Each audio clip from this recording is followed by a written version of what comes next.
Good afternoon, everybody.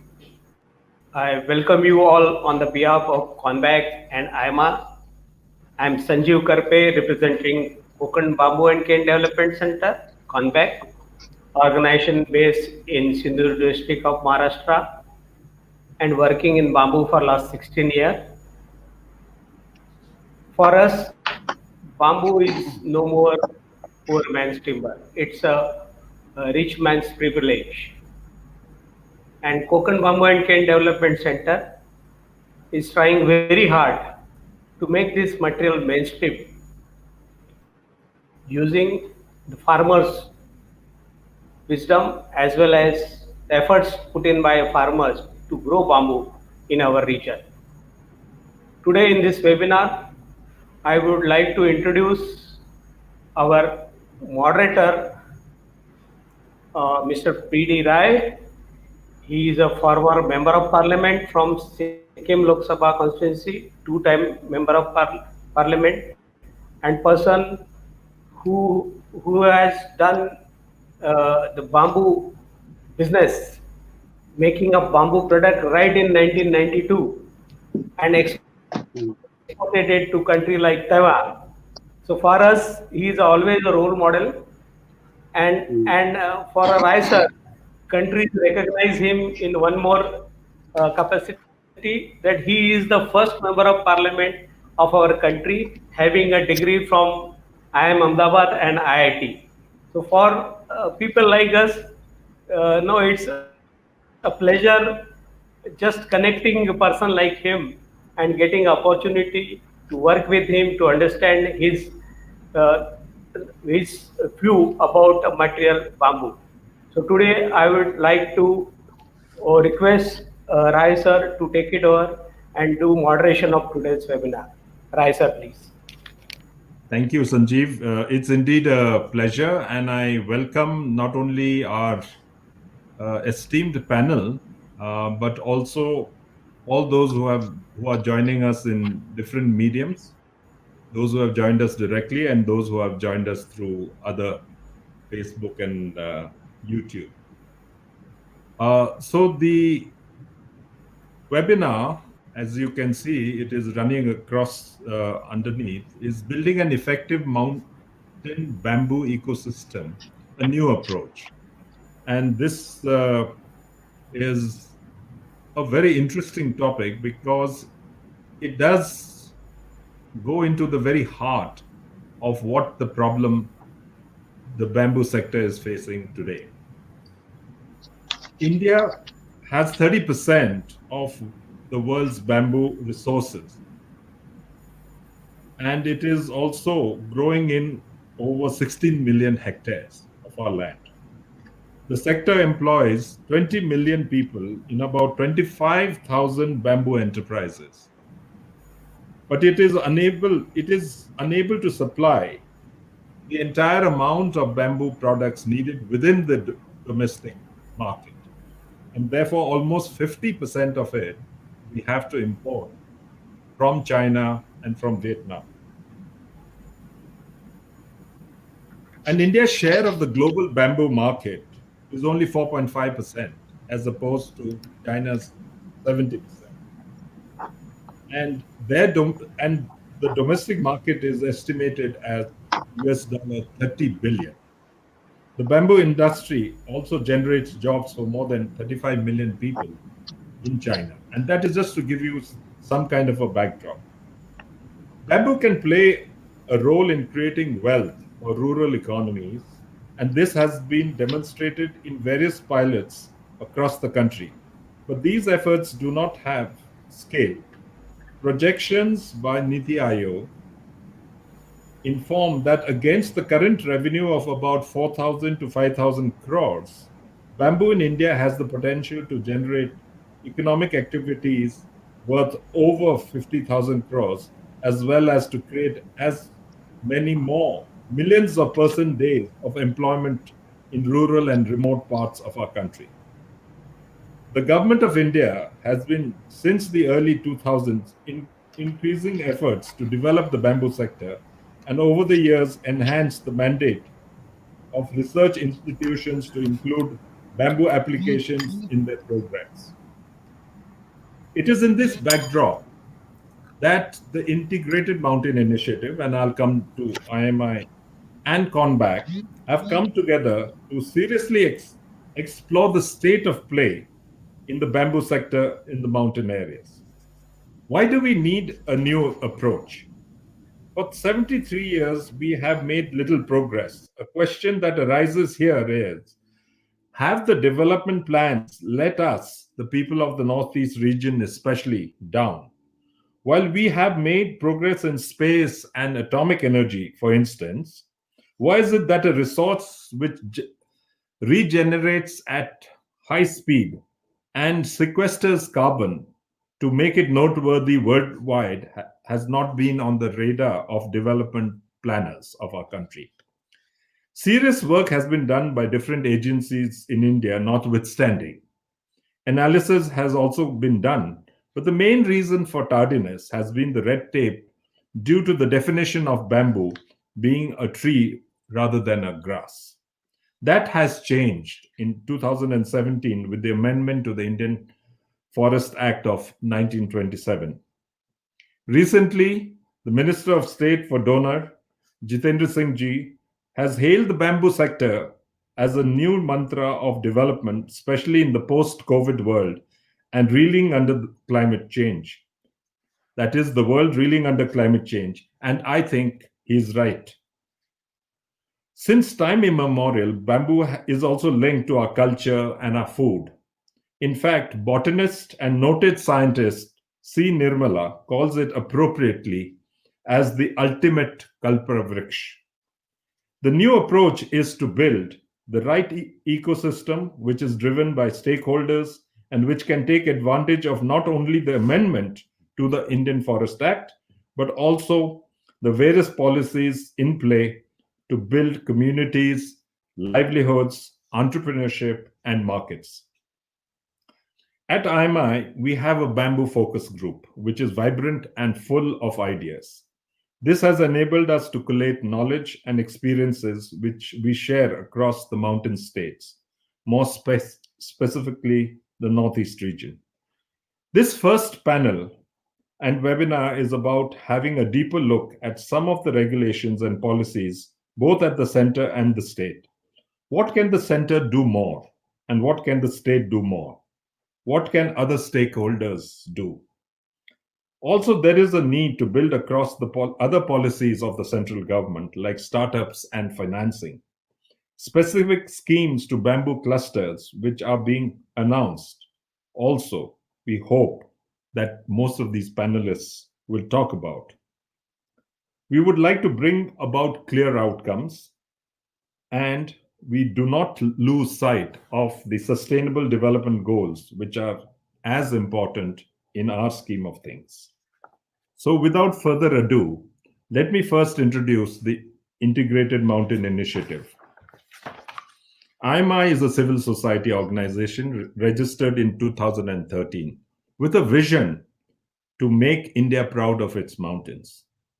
It works in the areas of climate change, disaster risk reduction, urban mountain habitats, water security, and livelihoods. Members are from all the 12 mountain states and 2 union territories, 2 districts of Darjeeling and Kalimpong, and of the hill districts of Assam. We have most of our work being done through state chapters. Our main vehicle for the collation of much of our knowledge and dissemination is through the mountain development summits, and we call them the SMDSs.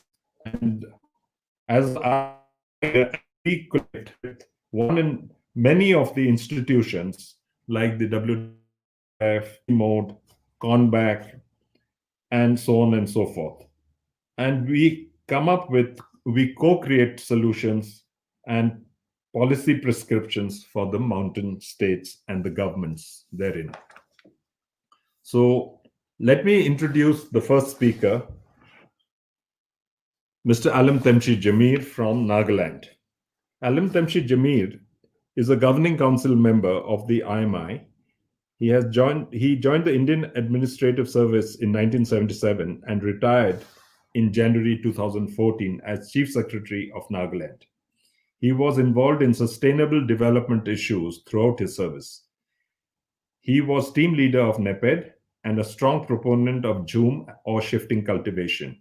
He initiated the Bamboo Mission, Honey and Beekeeping Mission, Bioresource Mission, Bhikkhu Green Zone, and Pico Hydropower Generation in Nagaland, and is currently advisor to the SDFN, Sustainable Mountain Development Forum of Nagaland. And he enabled the hosting of the Sustainable Development Mountain Development Summit #3 in 2013. Alim Temshi Jamirsa, you have 12 minutes. Why, in your opinion, is the bamboo sector in the northeastern region so poorly managed? What are the key impediments? Please name 3 and also elaborate. This must come from your look at the state policies, and you can reference the central policies as well. Mr. Jamir. Thank you very much, sir. It was a very good introduction. I didn't expect such a well-covered introduction. So thank you, and then also we thank you for letting us join this bamboo webinar. And I think all these discussions, this is the second discussion that I've joined in so far, and all the discussions are definitely going to lead to some conclusive goals or targets so that the people will benefit. And that is why we are here today, I think. Now, you have asked me to give you about three impediments about the lack of growth of bamboo as an industry in India, in the Northeast.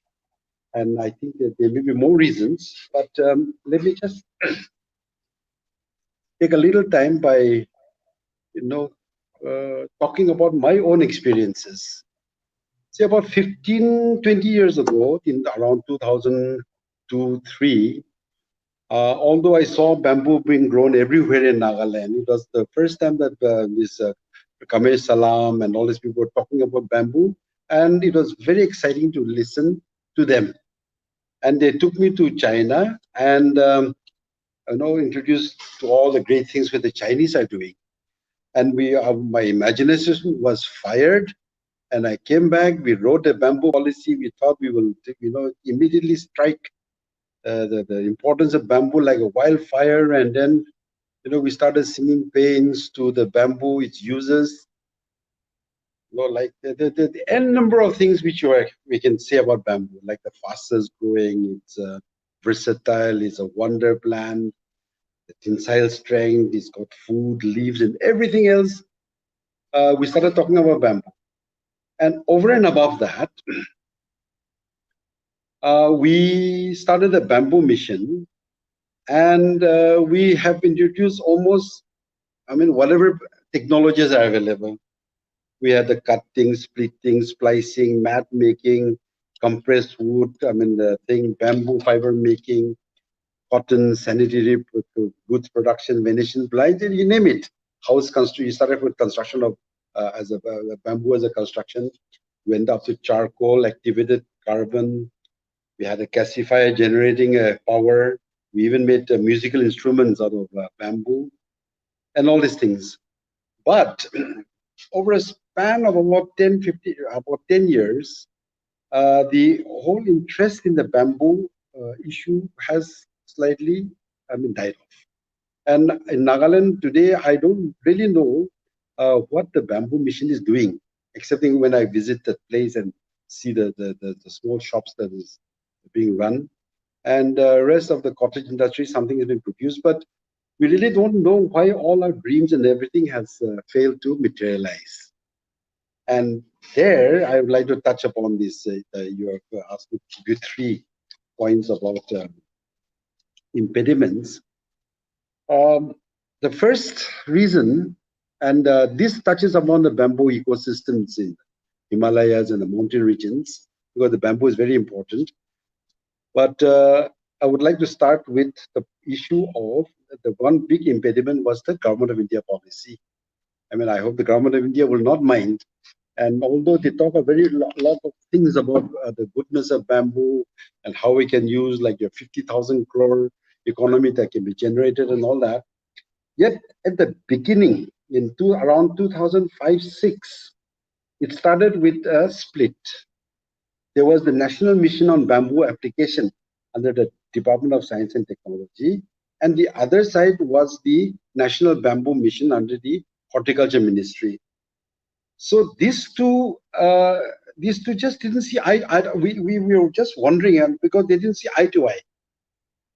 And so because of the split there in the center, we drafted out our bamboo policy in 2004-5, and we said, okay, we'll make it a distinct bamboo as a resource and bamboo as an enterprise, so that we can follow the two streams.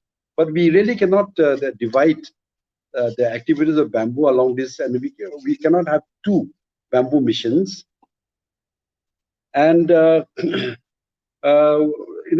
so a huge area of bamboo was planted, but then there were no takers. And then on the other hand, the industries and the various bamboo technologies that we have brought from all over the world, I have named a few of them. It was placed in the NBM. We wanted the bamboo mission, the center, to be an incubation center where people could pick up the industries and take off. But nothing really happened. And all the bamboo that is wasted has gone away. So here we are wondering, in what direction we should go. And the basic thing is, we have really not asked ourselves why we have started talking bamboo. Whether we are talking bamboo because suddenly we have realized that bamboo is a good carbon sequestration plant, that it grows fast, there's got so many attributes which will ease our climate, the global warming and climate change has an impact. If that is the purpose, then as understood, then we should go clearly for that and follow the forest department, the ministry lines. If we are thinking of it in terms of the livelihood of the people who are growing, then we should also be very clear that you should either follow the agriculture or the rural development lines. And if it is to be used as an industrial material, then we should have it seriously examined from the industries and commerce line. So these are some of the issues on which we have to be clear about why we are looking at bamboo. And and once we have decided about where we are looking forward, then we can concentrate. For example, in Nagaland, one of the best ways in which bamboo could have been promoted was the paper mill Tuli. We have a big paper mill from 50 ton per day, 100 ton per day to 300 ton. But suddenly the whole thing has collapsed. Government of India is trying to liquidate the HPC, and then now everybody has forgotten the NPPC, and all the bamboos which has been grown by the people in anticipation of supplying to the paper mill, now that is all going waste. And then on the other hand, we are not having the alternative industries to take up, to use up all the bamboos that is being grown. So this mismatch in the policies, is something that we have to address to. We need, on the one hand, large-scale factories or companies or industries which can consume bamboo at a large scale. Then only we can move on to the secondary sector of how the bamboo can be used in smaller industries, in wood substitution, in compressed bamboo and all that. And then only we can go down to the cottage industry, which has always been there. We can promote it, we can make it better, but there's a limitation to which the cottage industry can impact the lives of the farmers. So this mismatch, the first one is I've told you about the confusion at the government level. The second is the little mismatch in our conception and approach to utilization of bamboo. Then the third is the the bamboo can do anything, and the bamboo it can do anything which the wood can do, but to convert bamboo into a wood substitute requires a lot of inputs, and until that input level, we can make up that amount of input and then make it marketable. Until that time, the government has to have a very strong policy of subsidizing all the bamboo products, whether it is in terms of excise and all that kind of thing. That's one thing, but a lot of subsidy is required to build up the bamboo industry. Whether the government has the will or the desire to step in that respect of giving a large amount of subsidy to let the wood industry, the bamboo, the wood substitute industry come up. Unless this is well defined, it'll be very difficult for the bamboo industry to actually come up. It's a high-end product. A lot of labor, a lot of investment goes in, and the bamboo wood substitutes like floorboards or compressed wood and all that kind of things. We have to do a little bit extra input for making it marketable, and where the food, the thing is, the wood is available already. So this switchover requires a large amount of government input, and that is one policy which needs to be changed. Then the last one is about the propagation. Many people are talking about the Moso bamboo from China. They have tried to bring varieties and try to transplant them here. Well, if it grows, I heard that it grows because of the snow and frost and all that kind of things. But supposing it grows, I don't know whether it will be actually able to replace the bamboo which is indigenously available. And in fact, if we compare many of the bamboos which are available in India, they're comparable. They're equal to the Moso bamboo in length, strength. Maybe we already have to do a little bit more experimentation and things to do. But what I'm trying to point out is that our propagation plans are not at all clear. We have not pinpointed or specified on which species that we have to concentrate on. And unless we concentrate on the species and what those species are supposed to be used for, like China, it is more or less a monoculture of Moso. And then all the industries, everything is based on Moso bamboo. And maybe if a few things on the growing of the bamboo shoot, but everything is Moso. Now, if we want to compete with China, we also have to understand or to go along to find out what will be the best possible bamboo crop that we should look forward to. So these are some of the few points that I want to make. In fact, when we start talking about bamboo, it goes on without end. But I'd like to thank you for giving me this opportunity. And I think we'll reply whatever questions are there. But we do hope that bamboo will, it is possible to change the mountain ecosystems to bamboo. Thank you very much. Fantastic. Mr. Jamir, you've excelled yourself. Wonderful insights, I must say. And those who must be listening can understand that the takeaway from these 3 or 4 impediments you have shown is just how jagged or how convoluted our policies have been.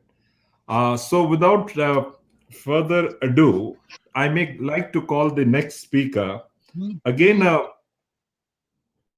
very wonderful person who I know personally, Mr. STS Lepcha. Mr. STS Lepcha is he is a retired PCCF from Uttarakhand.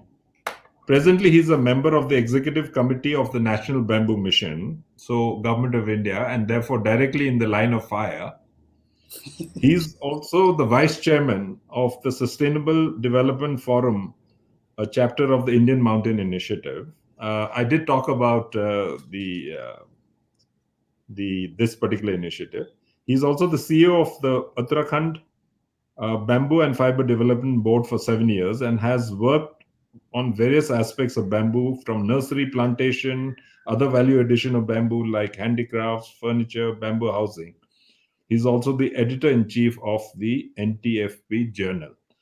So, Mr. Lepcha, you have 12 minutes. And I had already, the question to you is, please state the central policy on bamboo sector development as it stands now. Will this be enough to facilitate the growth and enable flourishing of our bamboo sector in the NER and the mountain states? What are 3 things you would like added or changed in the central government policies? Thank you very much, sir. I have a presentation to share, sir. Yeah, please go ahead.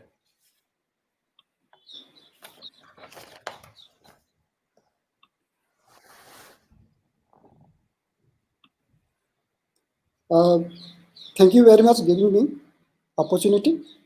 I have divided my talk into 3 parts: background of bamboo industry, central government policy on bamboo so far and status, then suggestion or for improvement any policy matters. So just I would like to talk about history of bamboo industrialization in India. Am I audible? Yes, so, you're audible. Yeah.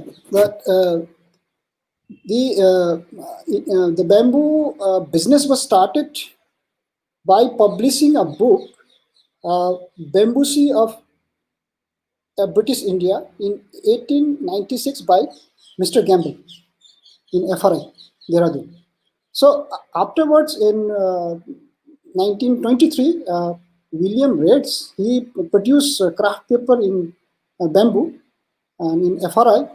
After that, they have signed agreement with Orient Paper Mills and with Odisha, Birjanagar, Odisha.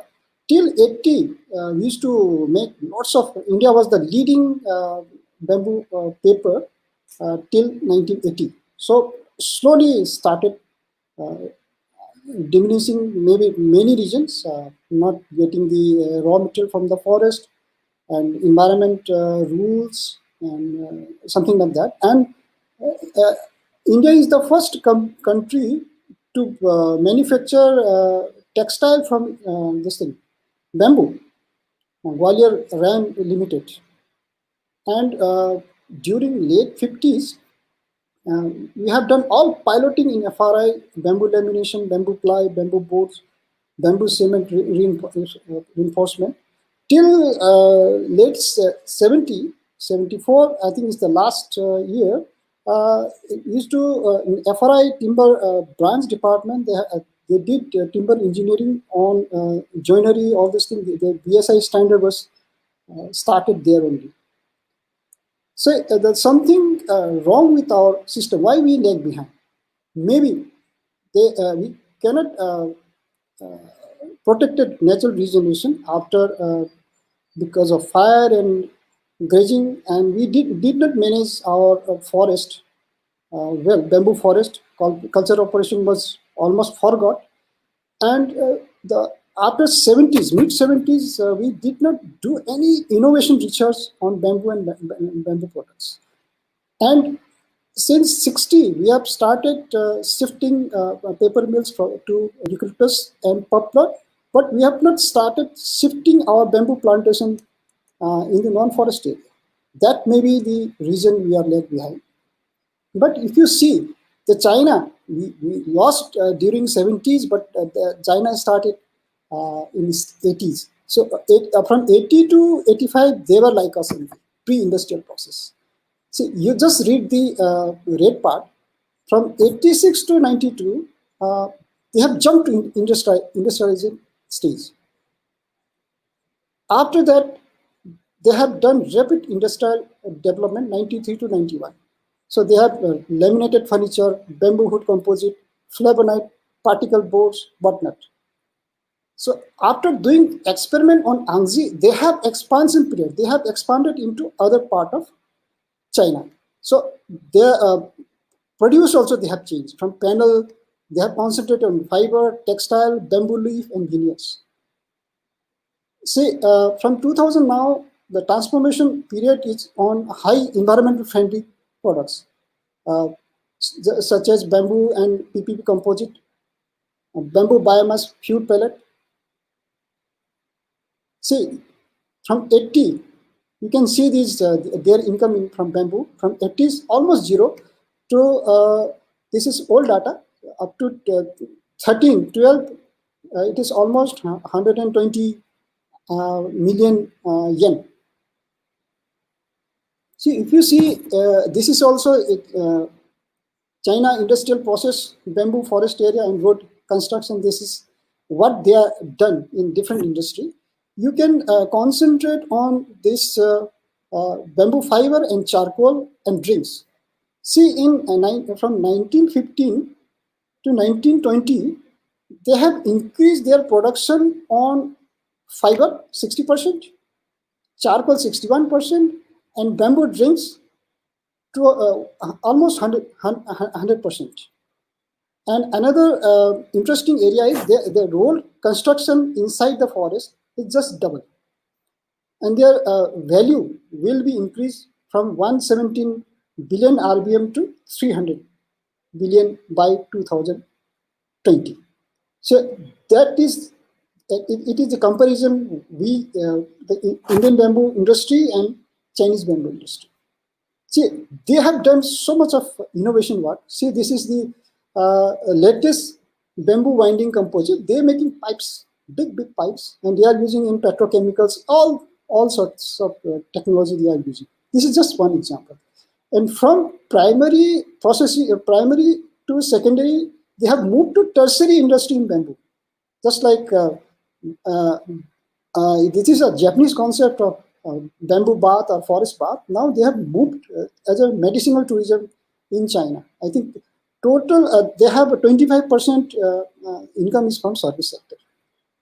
So this is the history, but now I am coming to the policy. As Jamir Shah already told you, why we did not do well in first NMBA, National Bamboo Mission, and NBM. So there was a problem of, what should I say? That is the absence of linkages between farm and industry. So we didn't concentrate. One department started planting. Other department installed industry, but there was no interconnection with them. But the National NBM 2 try to bridge the gap in between this what was the flaw in first mission. So it is it want to do more entirely on bamboo value chain rather than doing compartmentally and silo. So that was the main objective of National Bamboo Mission 2. So the policy intervention so far by central government is Jamir Shah and Dr. P.D. Rai has already spoke about the bamboo declared as a grass, and the our P.D. Rai Sahab is the initiator of this bill in the parliament. And another is launching National Transit Pass System, NTPS. The pilot is already done in Telangana and Madhya Pradesh. It is something like that. The transportation of any timber or forest material is by e-passes. And they are targeting whole of India by November. So these are the two major policy steps in central government. See, another problem with bamboo is that the almost 11 ministry, they are working in different sector of bamboo development. So this is the picture of Chinese model of utilization of bamboo. You can just see the number 7, 8, and 9, and you just remember of that table. The China, they are getting maximum revenue is from number 8. Number 8 is your broom textile, that twigs from twigs, and number 7 is they are making sticks, bamboo poles, scaffolding, and number 9 is from the leaf. See, in India, if you want to start a agarbatti business, you have to buy whole bamboo pole to start. So that is why we are having 80% wastage in one industry. So in China, that means they have commoditized entire bamboo into 9 parts. So already our agarbatti raw material is 8 times expensive than Chinese bamboo. So they have commoditized entire part of bamboo. So that we should know, learn from that, and this is zero wastage. See, on that line, we have started IMI. Dr. P.D. Rai Sahab has already told you that IMI, we have a small focus group on bamboo. So we have done 4 or 5 brainstorming sessions. So we have developed a small dynamic ecosystem model for sustainable bamboo development in mountain area. So we have divided this circle. There are almost 7 circles, but actually, if you want to do a quality, productivity, scalability, and sustainability, so there should be one anchor institute.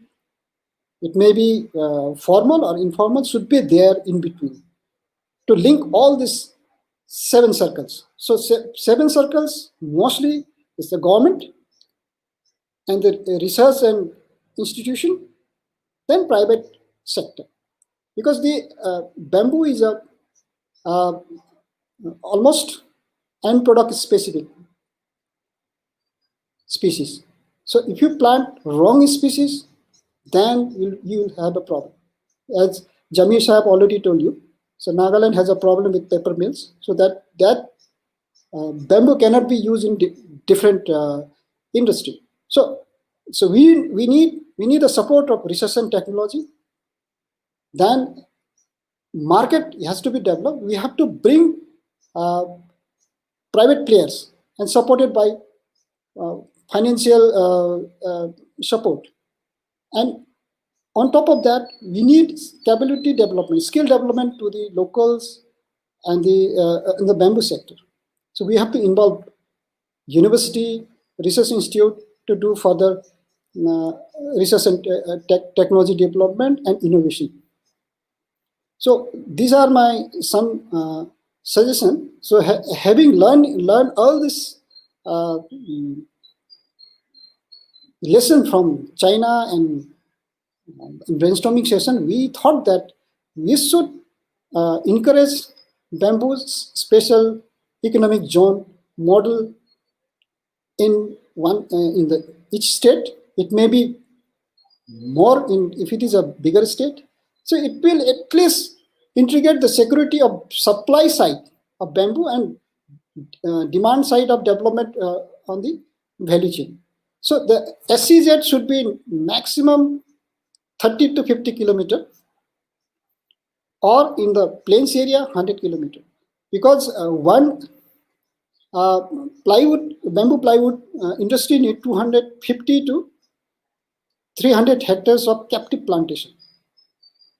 So we need a cluster plantation, and there should not be any wastage. It should be zero wastage, so that every parts of bamboo will be used. So the other ancillary industry will come in that area, along with major industry. For example, one bamboo panel flooring industry is there. So from wastage, from leaf, you can develop bamboo tea, bamboo wine, some bamboo drink, something like that. And in the top part, you can develop textile and agarbatti sticks, something like that. And charcoal, wastage from charcoals. So we have to encourage SCZ. So they should give additional benefit so that the people try to put their industry only in SCZ area. And I think, as Jamesh had already told us, that there should be a mass consumption of industry should be there. Otherwise, and there should be subsidy on the loan amount, just like bamboo industry and bamboo energy industry. These are the two industry now. I think they will absorb maximum amount of bamboo in future. So this is common incentive mechanism and rewards. And the integration of with investment policy and framework of creation of good policy environment is very necessary. And this second I have already talked to you. And the third is very important. I think we have to give land right tenure to landless or marginal farmers. There are very good example in Maharashtra. It is Puragaon. I think Puragaon in Chandrapur. Those villages they have given the forest was given in Forest Right Act. In 2009, almost 30 people were trained in bamboo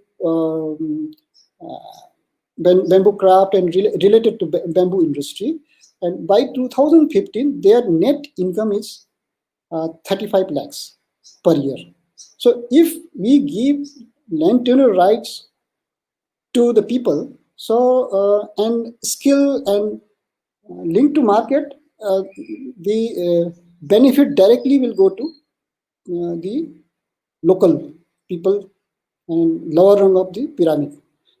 And another important thing is that there should be a dynamic policy in different development of stage, and need of stakeholder adjustment of need to be made according to changing situation. So this is very important. Our forest policy is still of 1988. So the policy should be very dynamic. And my last suggestion is that we need a National Bamboo Authority to coordinate all the department under one ministry.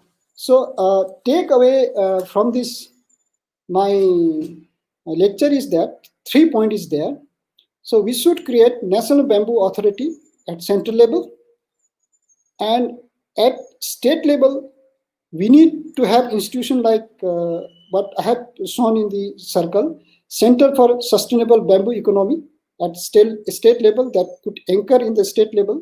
So if you want to do implementation perfectly, then we need bamboo special economic zone at the implementation level. And I hope it will boost environment friendly, inclusive growth, bamboo industry with fulfilling sustainable goal. Thank you very much for giving me an opportunity. Thank you, Lipchaji. You have really taken more time, but you have dealt with the subject in great detail. Thank you very much. Now I call on Mr. George Jenna from Tripura.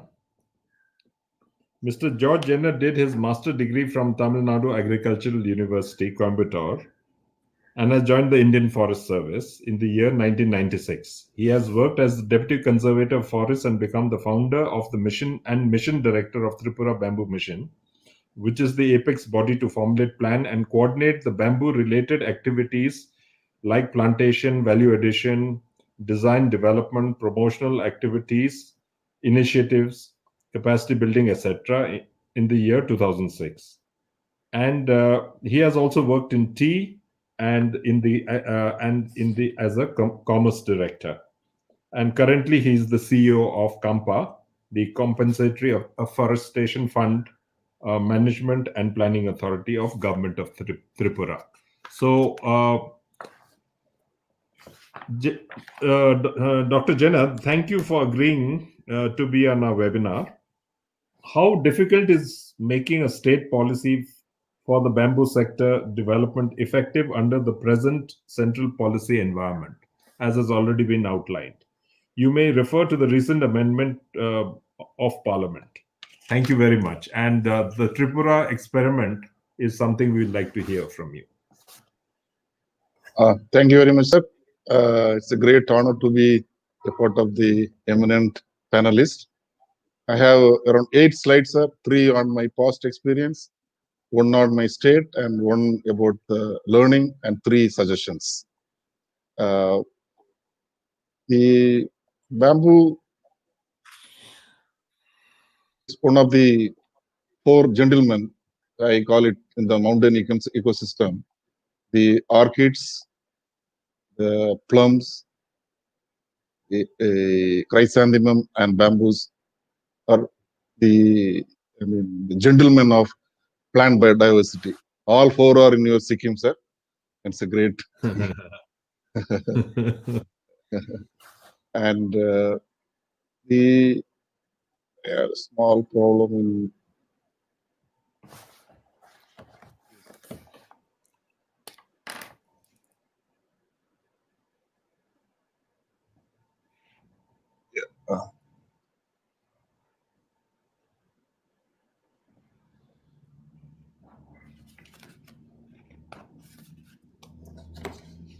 I think it is available on the screen now. Yes. So I'll be talking about my experience in the bamboo sector for the last 20 years and the suggestions, how we should take it forward. As you said, the bamboo business. Make it into slide mode, so that everybody can see it. Slide presentation. Yeah.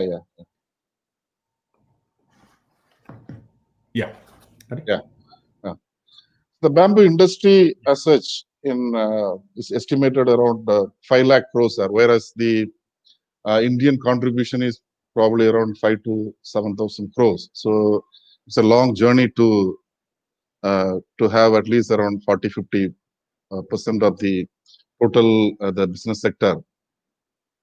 When I talk about Tripura, out of our 16 million hectares of bamboo in the country, in the forest areas, it's a very small state, around 10,000 square kilometer area, and 1/3 of the area is under forest. The beauty of this place is that most of the national awardees were from Tripura, and the Tripura is one of the leading supplier of the baskets, and it was the supplier of the bamboo sticks, and it supports almost 2/3 of the family households in the state. Earlier, the state of Tripura, where the bamboo was handled by multiple departments. The forest, which was taking care of the plantation part, the handloom and handicrafts department, and the industries and commerce department, rural department, to some extent, were taking care of the value addition part.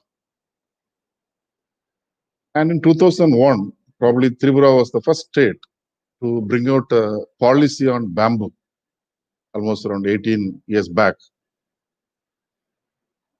In 2002, the state got associated with INBAR, and in 2005 with the National Mission on Bamboo Application. Before the NBM, this NMB was created in the Ministry of Science and Technology. Now it is got converted into Nectar. The first time in 2005, the state government had a multi-stakeholders meeting under the chairmanship of Chief Minister, and it gave birth to the formation of the TBM, the Tripura Bamboo Mission. where the chief secretary of the state is the chairman of the mission, and with all the secretaries of other line departments as members. What we did was preparing a strategy document, having a baseline assessment of what we were having at that particular point of time, 2006. What was the turnover of different subsectors in the, because bamboo, when we normally call, because it is presumed as bamboo handicrafts, but it has many subsectors. So we defined it and we assessed what is its contribution to the state. The second part of the document was it should be in a public-private partnership model with the clear objectives and the targets and timelines. What should be the target and how to achieve it in the defined time. And the important part was it should be evaluated by a third party so that whatever targets were given, whether we could achieve within the time given. This in Tripura, sectors were divided into agarbatti sector, the plantation part, the handicraft sector, and the industrial sector. So it was treated as a different compartments or different departments within the bamboo, so that each team works on that. The second was to convert the attitude of that it's a household activity. We started making it an industrial activity, so that the division of labor comes, and it should not be a part-time activity. What China has been doing is that it has entirely converted the bamboo into an industrial activity. The third is bamboo. In India, we have around 125 species and another 11 introduced species. But all the species are not very economically important. So, which purpose? All the species are not fit for the agarbatti industry. All of them are not good for the handicraft sector. Very limited bamboo species for furniture sector. So, identifying and planting them where it is required. The investment has to be from both government and private. That Tripura government started doing it and freeing these bamboos from the age-old clutches of transit pass, and probably Tripura was the first state to free the entire bamboos from the Indian Forest Act. Now, what we could learn in that process, we were concentrating more on multi-products, less on the industrial sector. And we found that it's a very diffuse market and highly unorganized. Third lesson we could learn was the inadequate backward linkage. The species which is required for a particular cluster was not planted, and some other bamboo was planted. Because for a forest department, bamboo as an ecological crop, so you plant any bamboos. But for industrial purpose or any value addition purpose, the species specific approach was missing. Last point I could experience was this common facility centers, if they are not entrepreneur driven, it is not very successful model. With this experience, I feel and I suggest that, as lecturer sir said, there should be a bamboo authority. I say that there should be a bamboo board at national level. In fact, the rubber board was created in 1947 with the Rubber Act. The Tea Board was created with the Tea Act in 1953. So why not we have a board by an act which authorizes the agencies, empowers the people, whoever are associated with that, to have a holistic approach at national level. The second suggestion is we should have a uniform rules. Each state has its own rules.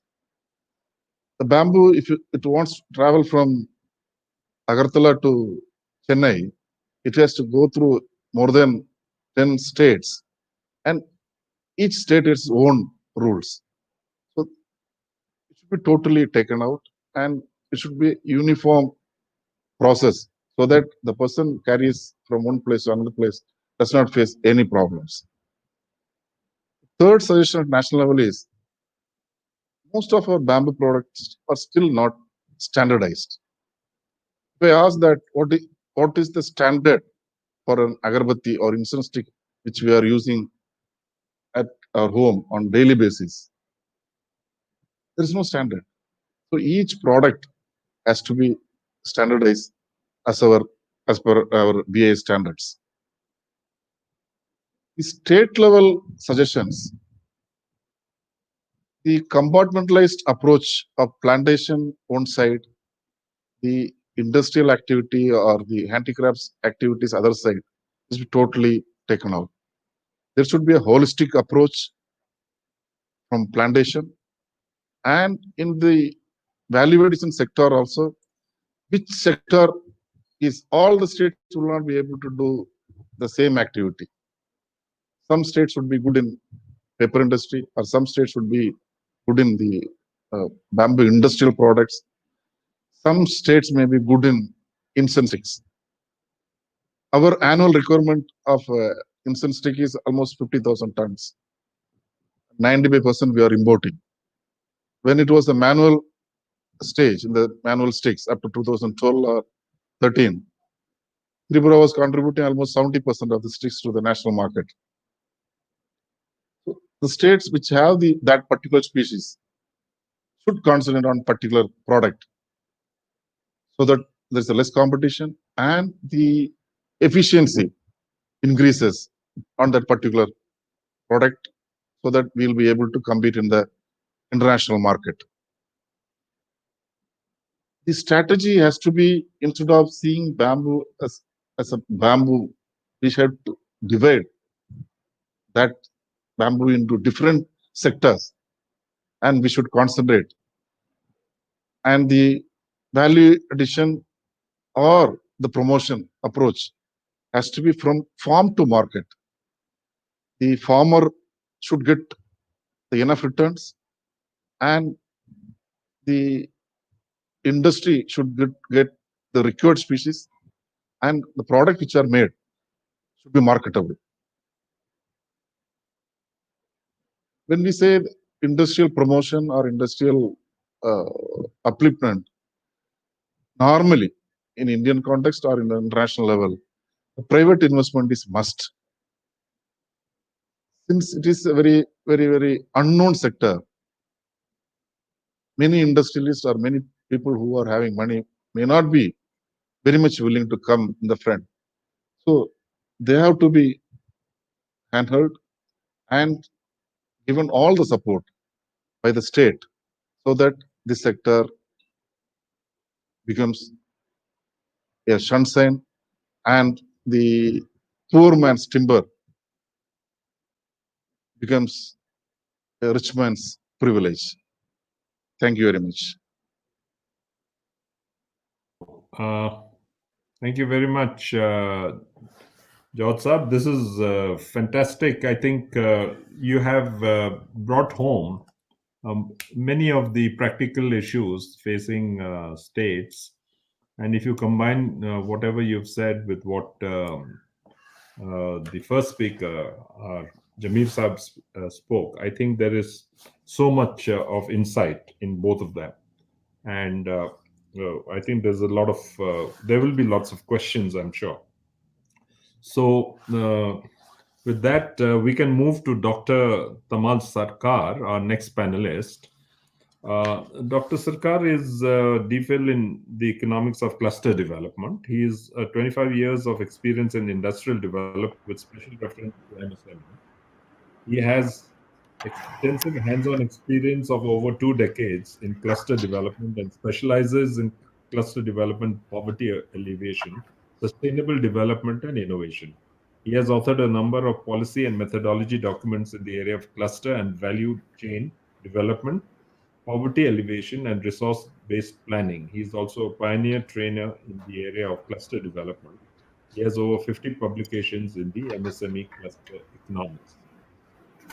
Dr. Sarkar, you've already heard from the previous speakers a lot of talk on clusters and on the issues of policy. So I would, despite all these issues, how can we develop a MSME-driven bamboo cluster in the Northeast region? What are the key elements to take care of in the overall design? Please share your thoughts with us. You have 12 Mr. minutes. Rai. Yeah. I will probably take less than that also. Thank you, Mr. Rai, and thank you for giving me an opportunity to speak.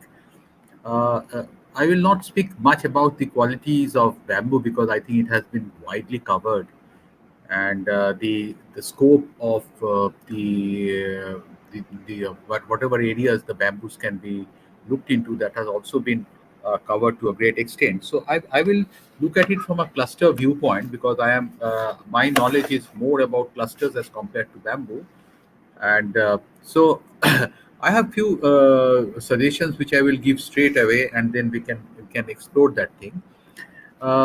Whatever we have seen so far in the name of bamboo, which is happening in the country, I mean, Northeast is not an exception. I mean, is that we are mostly into a typical product which is called in the craft sector, in the handicrafts, or mostly in the area of utilities, or you can say decorative products. That's number one. Number two, the market is very local in the sense that whatever is created hardly may cross the local heart, or if at all the local heart, maybe the local district, at the most the state. And even if it is at the state level, then in a maybe one or two or three shops, maybe the state department shops or government shops and things like that, and that's about it. So, but if you look at the global scenario or maybe the national scenario, some of the studies which we have seen in these days is that 50% of the bamboo products are in the housing and construction sector, roughly, very broadly, and the rest is mostly you can say in the area of lifestyle products and toys and things like that. And then again, in the lifestyle products is mostly in the area of furniture. Now, these are the things which are hardly being looked into when we look at as a bamboo as a source of livelihood. So, when we speak of livelihood, we generally say that you cut a bamboo, you make it into small pieces and make some utility products. But the question is that why can't we take bamboo for the promotion as a very important livelihood measure in the area of housing and construction sector? Because if you see, even after COVID, there are two products which are in huge demand, even in the bamboo sector.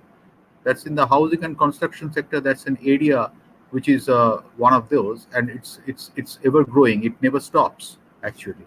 So my first suggestion is that Northeast, I believe, is the prime supplier of bamboo. But whenever it supplies bamboo, as far as my knowledge goes, there is hardly any organized farming. It is mostly forest or maybe in the reserved panchayat areas or wherever the tribal peoples have their rights to cut the bamboo. That's an area that they cut the bamboo and they sell the bamboo uh, on a need basis, but not in a very commercial with a commercial mindset. Number one. Number two is that when you sell a bamboo, you actually are, the only value addition is cutting and putting it on the truck. But if you see that, that if the why this bamboo, if they are absolutely used as per the IS norms, they have to be properly, uh, you know, uh, what is it called? You have to properly treat it. And if you can give a treated bamboo, then the value addition that you can do at the level of the village or at the level of of the state is very high. I know only a 1% who is right now doing such treated bamboo, and as we all know, a treated bamboo is at least 20 times more efficient than an untreated bamboo in terms of the longevity. And that's one of the reasons why people still do not have maybe much faith in bamboo, because we are, most of the time people are not getting those types of treated bamboos which are actually required. So my first suggestion will be that if we want to really make some good value addition in the area of bamboo in the Northeast, which is known for its bamboo uh, bamboo reserves, natural bamboo reserves, should do two things. At least number one, that it should start growing bamboo also as a agriculture or product area. The feasibility I am not much aware, because it has to be looked into by agriculturists. I may be wrong, but definitely I would like to tell that, to go into the area of selling of treated bamboo. Now, how much does it cost to create a such a facility? It's experts are here, but I don't think it will cost anything more than 10 to 15 lakhs to create such a facility, or maybe 20 lakhs or 25 lakhs, and working capital. But if you have already huge supply of bamboo in your backyard, that capital needs also goes down drastically, and it can be converted into this thing. Secondly, if you are treating bamboo, then why are we not going into furniture? Because furniture, and also there is knockdown furniture. So that's an area where there is hardly any production. I mean, we are working in 9 states in bamboo, and I I think I can count in my first finger or first two fingers that how many people are actually making furniture. And there is a huge need, because if we do furniture, the amount of wood that will be saved is mind-boggling. I mean, the value of furniture which is there, which the country consumes. I'm not quoting a figure because I'm not sure, but it must be running into hundreds and thousands of crores. So that's an area where I think we should move. We should not be looking at smaller things, as some of the speakers have already said, and we should be looking at bigger things, which has high capacity. And rather than making that, I'm not suggesting ki wherever they are making, we should stop them. They should definitely continue, but we can convert the bamboo into a huge bread earner, livelihood, and a proud livelihood, and not a livelihood like which is not looked down upon. It's a very proud livelihood. We can earn keep thing if this is taken as if we can convert our traditional our thought processes into these two products. Now, how can we do this thing? I think that there are various government of India schemes which can help do this thing. One of the schemes which I always pronounce, it is one of the best schemes I have ever come across, is called this Furti scheme, skill for upgradation of rural and traditional industries. And it has a huge scope for creating such small clusters in all parts of the state, where there is a huge support uh, for creation of such infrastructure, and supporting people to supporting the village community to create such infrastructure and go into such types of training. It has training support, etc. Everything is required. And there is also a new thing which is there generally in infrastructure schemes, which are generally the government of India or any other state government previously. They used to have a scheme which the schemes were meant for infrastructure only at the central level. But under this scheme, there is scope where we can give tools, small tools, to the people at the local level, so that they can also use those tools and can create this thing. So we can have this type of a scheme. and the schemes goes up to a support of 5 crores. But believe me, I think that this is a huge amount of money and might not be needed also. One can do a very good infrastructure and things like that even with a 1.1 crore rupees. So if there is number of schemes are too high, if the number of scope or the state government is thinking of too high, I don't think it's a huge uh, you know huge amount of money is required to to give employment and to give support to the people. Uh, my back of the envelope calculation suggests that even with the support of approximately 25,000 to 30,000 rupees per person on an average, we can create huge amount of employment right back in the backyard based on the traditional competitive advantage product activity, that is raw material. So this is this I think is a very important thing, and and with the skill help of schemes etc. we can do this thing. The second thing is that when we go into these products wherever we are working, we find that the productivity is not good, the continuity of activity is not good. And when we talk to the people, we understand, we find that there are various reasons for this. Because of the people get tired very fast. There is not enough good amount of tools or jigs and fixtures which can help in them. So I think that we as an organization are going to do some studies with respect to the ergonomic issues and the issues of what sort of jigs and fixtures can be given, as some of the honorable speakers were saying, that we can go for standardization, product standardization. I have been to Kimin in Arunachal Pradesh and Kakoi, and there they are making a thing called Muda, and no two Mudas are actually the same, because the types of jigs and fixtures they are using is their handmade, and they are differ depending on how tired that lady is today. So how good is that jig or the fixture that they are making. So my suggestion, my contribution to this August gathering is that we need to think differently. We need to go for plantations. We need to go for treated bamboo trading. We need to go for furniture. We need to go for making the bamboo production, bamboo activity a pleasure, by providing appropriate jigs, fixtures, and appropriate and doing ergonomic studies. And our project, which is being now implemented in the 9 states, including the 5 states of the northeast, Mizoram, Meghalaya, Assam, Tripura, and Assam, Tripura, Mizoram, Meghalaya, and Arunachal Pradesh. We are going to be there for another two more years, and let's see how we can also help or support the target of the state governments to promote more livelihood in the bamboo sector in the northeast. Thank you very much. Thank you, Dr. Tamal Sarkar. That was very informative, especially since you have drilled down to some of the more practical stuff that can be done. And I think you've identified how value addition can actually kickstart some very interesting results as a result of also synergizing it with some of the more interesting offerings from the central government. Now, I would like to request our final speaker, Dr. Sanjeev Karpe.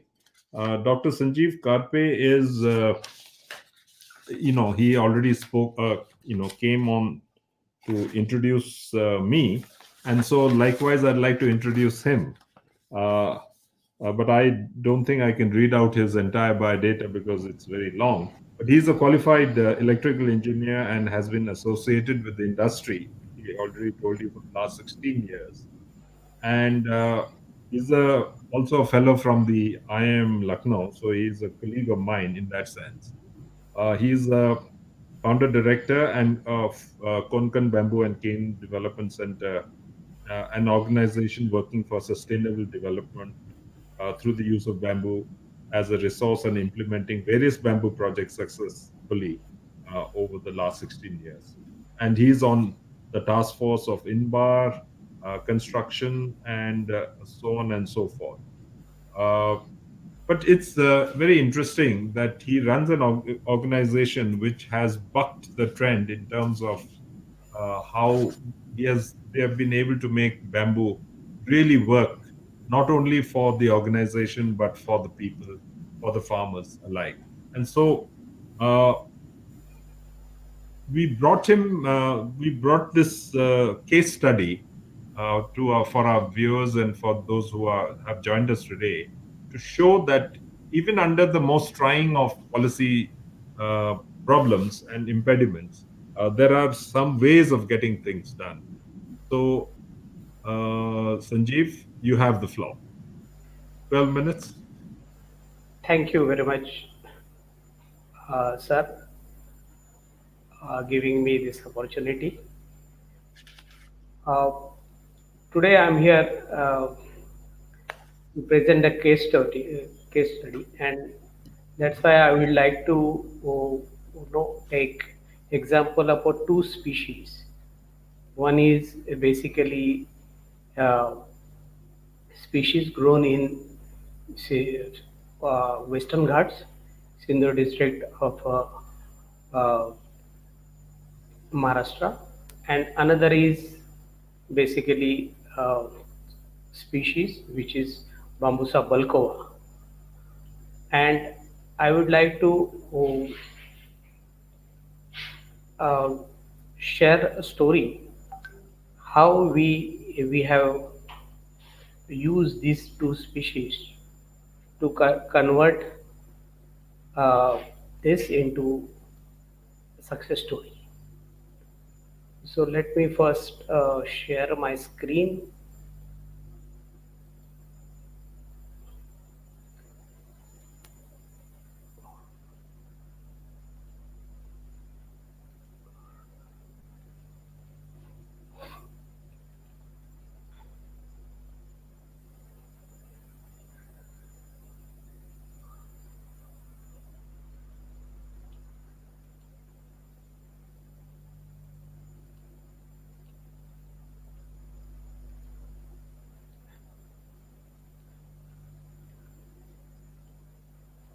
Yes, please.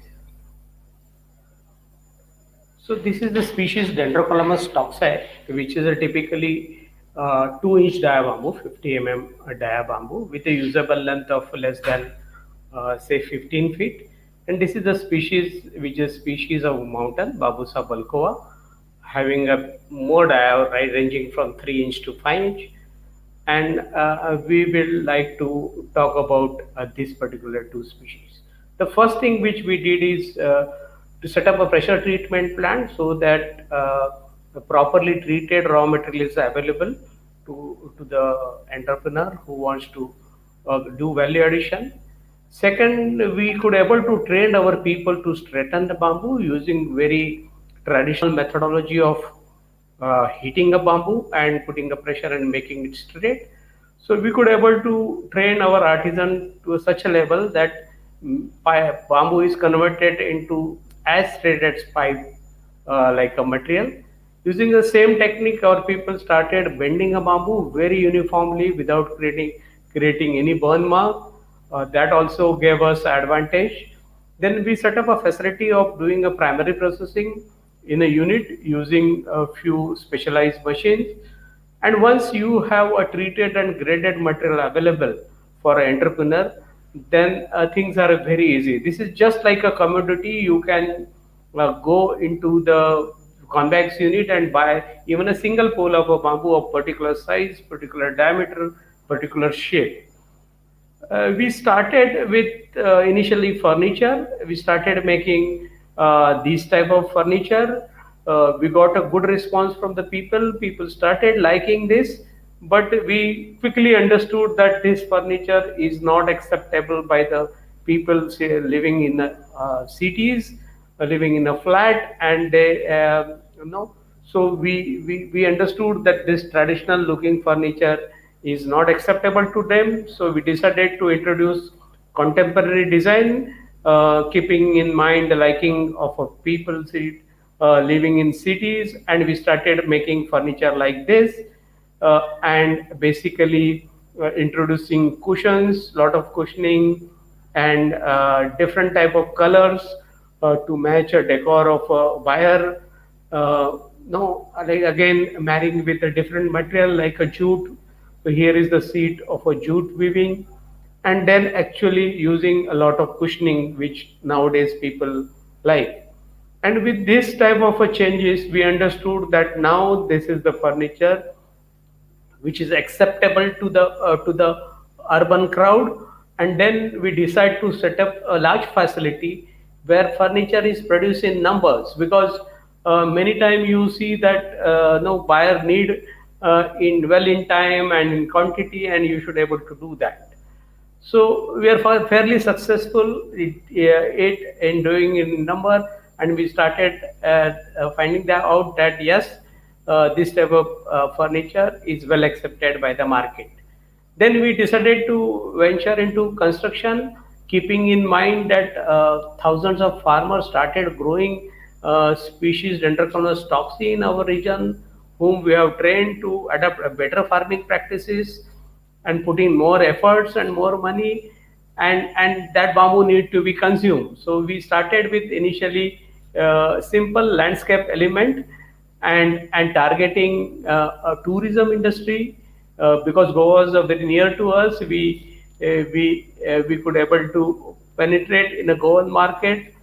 Our artisans could able to make this type of a bent bamboo structure which look like just like a pipe, and slowly then catering to the 3-star and 5-star hotels requirement of doing shacks or restaurant for them.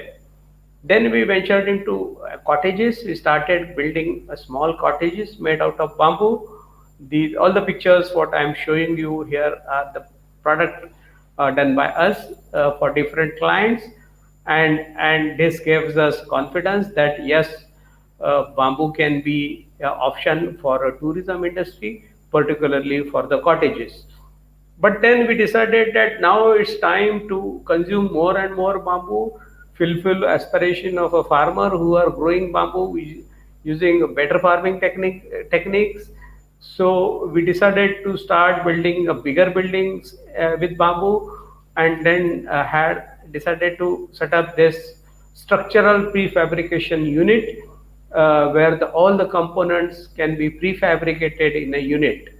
And once you prefabricate a construction component like this can be packed and sent to site through the trailers of a longer length. And this is the construction actually on site. So we started catering to the bigger buildings, and you will see the uniformity and straightness achieved by our artisans. No, you will have a question whether this is a pipe or bamboo, but this is absolutely bamboo, and this uniformity could be achieved by our artisans. We got a chance to construct this 10,800 square feet of a structure for one builder in Hyderabad. This is a clubhouse of one builder for their eco-friendly villa project, and we use a combination of Bambusa balcova and Dendrochronos toxi. So mountain bamboo and bamboo from the Western Ghats is married here, and then we could able to create a story where people started believing that yes, aesthetical, beautiful, and durable structure can be made with bamboo in India also. Then we got a chance to work with one more builder from Bangalore, very renowned builder SRK Infra. Mr. Jerry Rao was one of the partner, and we made this welcome lounge for their project at Nandi Hills in Bangalore. And this gives us this gives acceptability to bamboo construction in a builder community. Roofing material used here is also flattened bamboo shingles. First time we use in our country. They are manufactured in our factory at Kudal in Sindur district, and after that, we got an opportunity to work with the government of Maharashtra. This is a research institute being set up by a forest department. This is all 9 building, complete 1 lakh square feet of a campus. We did this work. This project is nearly completed now, and due to this project, we could able to sort out many pending issues about the standards, about how to do the testing, about the rate analysis, about the standard acceptable rates, and all these problems could we could able to sort out. And now there is a case study where the government is also fully convinced that yes, bamboo can be a mainstream building material, and this is a place to showcase that big project completely using bamboo and ramter walls can be made. After that, we decided that now it's time to start constructing building just like a pre-engineered metal building. You need to really know do all detailing and design intervention in such a way that the time on the site to construct or to erect should be minimized. So we got a chance to work with Raja Rajeshwari Temple Trust. This is a bankway we are constructing for them with 24-meter span, 500 people sitting capacity, and you'll see all the trusses are made in our factory like this, and this is the actual erection on site. So this is a 24-meter span structure with 50 feet highest tall building, and you will see all the detailing is done just like any other metal prefabricated building. And I am extremely happy that now with this 2-inch dia dendrogonous toxic bamboo, we could able to prove that yes, bamboo construction can be done in such a way that it can compete with any other traditional technique we have in our country. Then the major question came about the price. We decided that to check whether our prices are globally competitive or not. We got a chance to work for Wardrobe Austria, which is high-end brand of Hilton hotels in Maldives. They had this resort where the restaurant is to be built using bamboo. So we participated into bid, and we could able to beat all Chinese as well as Vietnamese player, and we got this order. All the bamboos are bent like this in a factory. The prototyping and assembling is also initially done in the factory, and this is the work actual on site. And due to this, we could able to prove that yes, with Indian bamboo and Indian manpower, we can be globally competitive. We can beat China, world's leading bamboo player. We can beat Vietnam. We can beat Indonesia. And this particular project got a recognition of world's top best 16 waterfront restaurant by CNN UK. So this gives a clear-cut indication that yes, Indian bamboo and Indian technology can be globally competitive. Now it's time to change the mindset of the Indian people to accept bamboo as a mainstream material. And the great thing is happening is the new international airport, which is coming up in Bangalore. This is 12 lakh 30,000 square feet of a terminus, completely done using bamboo as an interior. This is the owner of this airport is American company. Architect is also American, and this is the render images of that structure. Work is already started. About 30% of work is already completed. This is 3,000 crore rupee job uh, presently being done by one German company, because in India we don't have any player who can really have the required capability to do this 3,000 crore rupee job in 1 year. And now it's time to be really prepared to take this type of opportunity and not to lose any opportunity in India and abroad also.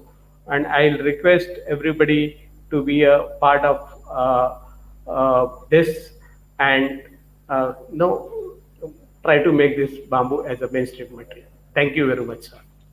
Yeah, thank you, Sanjeev. That was remarkable in terms of the story that from furniture you have moved all the way to construction to the kind of design and construction that is now possible, and trying to make that leap to a 3,000 crore job, which will also be possible in the future. So, with that, all the panelists have had their say, and we have about 30 minutes, for which I think there are many questions which have already come. And but before that, what I would like to do is quickly ask responses about a minute, 2 minutes from our speakers. So let me start with Mr. Alim Tamshi Jamir. And though he has, of course, said that the impediments he has seen were of the kind which needed, some kind of a policy shift, that there needed to be harmony. Do you see that now that you have also listened to the other speakers, do you see that policy shift which you and the impediments that you have said of getting industries and others together, do you see that happening, and how quickly will that take place in the not so distant future? Yeah, I think that it's very hopeful how Mr. Lepcha has presented, and then the other gentleman from Tripura, I'm sorry, I forget his name, but the Jenna. setting up of an authority or a bamboo board. I mean, these are the need of the hour. Then a lot of research and development, which Lepcha has spoken about. All these things will definitely, to speed up the process by which bamboo can become into a commercial commodity. Bamboo definitely has all the potentials. So these authority boards or whatever that they have suggested, and then the research stations, the development, the certain states having the bamboo development zones, that is a very good idea. Only thing is, I hope India doesn't set up the authority or the board in Delhi. They should set it up where the bamboo is. That is my only observation, and I think I would like to thank them for the good suggestions that they have given. Yeah. Okay. So can I move to then our second speaker, Mr. Lepcha? Mr. Lepcha, you've already seen that the acceptance of an issue like the Bamboo Authority or the Bamboo Board, and since you are in the middle of all this, how hopeful do you think you are in that it would come to fruition? And if you want it to come to fruition, then what must be done? And like Mr. Jamir has already said, it should not be housed in Delhi. It could be housed in the Northeast, where most of the bamboo is available. Could be housed in Tripura. It could be housed in Nagaland. So what is your take on this? Sir, so far in India, we don't have bamboo policy now. So we are on making. You see, it is in the process. So hopefully what we are thinking initially is we have to go step by step. As you know, you are in the parliament. So it is better to move to authority. It is easier to, just like a National Highway Authority, they have a power and they are managing with so many departments. Then if it is mature, then we'll move to board or something like that. So board, I think that will be take time.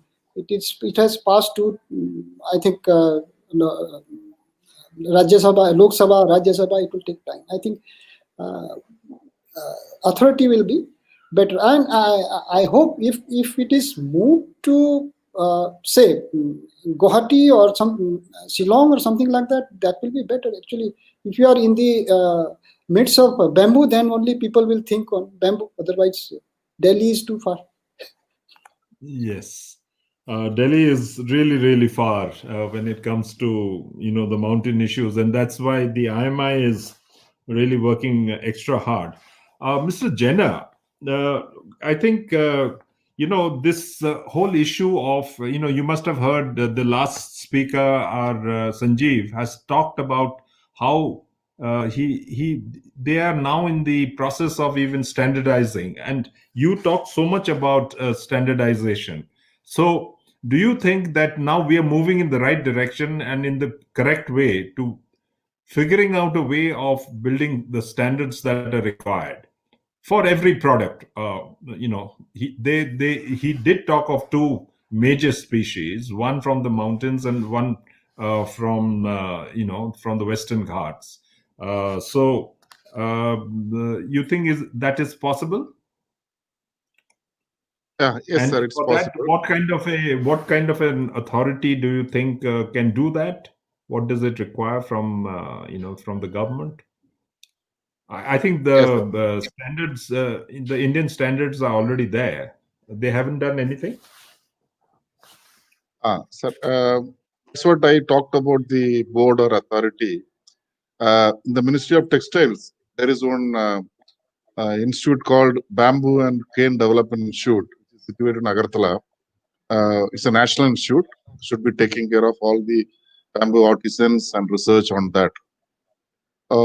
Since the time was given only 12 minutes, I didn't elaborate it.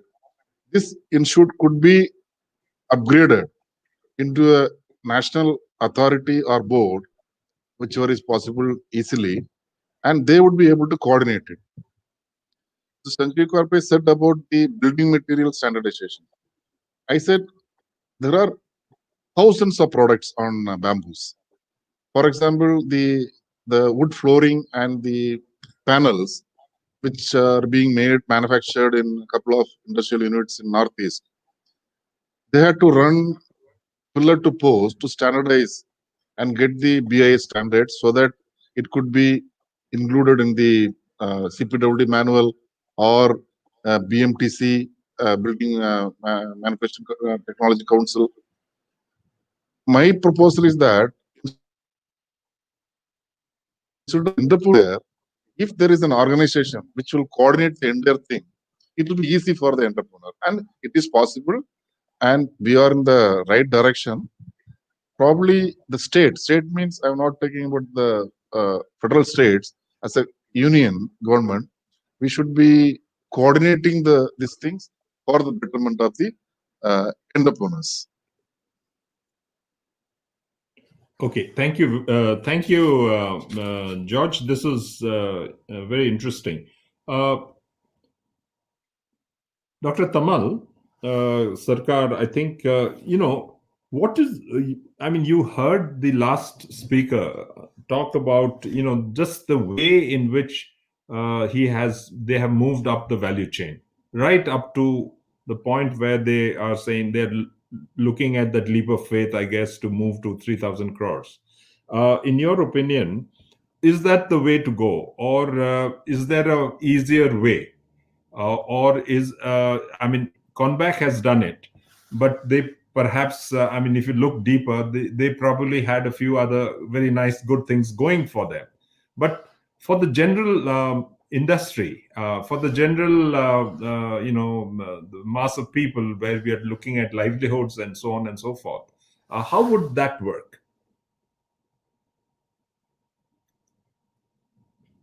You're mute. Thank you, sir. I think it will be a combination of the village community and the industrial community.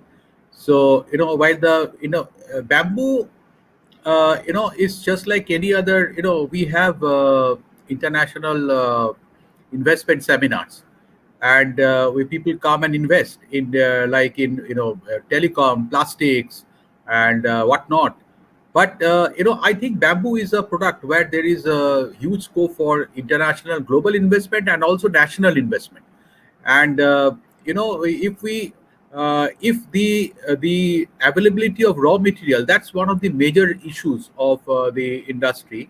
And if that issue is being taken care of, and we can combine that with the investment by the private sector, whether it is national or international private sector, along with a policy of the government. I will say, of course the central government is of course there, the union government, but also the state governments, who, especially the northeastern states, where bamboo is just like a gold mine for the northeastern state, because of the privilege that the Mother Earth has given there. So I think these three things should combine, and policies can be created by the state divisions or the central divisions to do this thing. So we can easily, enhance livelihood scope by thousands because of the raw material which is over there and which is not being appropriately at the point time being properly or to its potential being utilized. So I think it will be a public private and community, I call it a PPCP model, public private community partnership model, where the public sector will give the necessary support, maybe in the land, in the availability of the transport, and giving all the legal barriers, taking away all the legal barriers which investors are really afraid of. The investors giving the money for the private for creating those infrastructure and the working capital, and the raw material and the labor coming from the local people. And then with a period of time, this will actually transform these local people into investors themselves, because I'm sure some good people will come out of there or from them who will lead this zone, and then it will become like a like a like, like a story. It will move from one village to the other, and it will ignite everywhere. Whatever you will touch, it will then convert the bamboo into a bamboo mine, or you can say a gold mine. I see a lot of things if a public private community partnership model can be created, and be promoted with all earnestness. And believe me, it will not take much money. It will not take much money. Okay. Finally, Sanjeev, if you listen to Tamalji, and there's a very major question, that we have a lot of bamboo, but then you looked at only 2 species. And say for others also, there will be a couple of species that will really work. So when you actually ask the farmers, now you start planting these species and you want to then create this resource base as a first starting point, who's going to finance it? The farmers can't keep waiting. They'll have to sell this somewhere.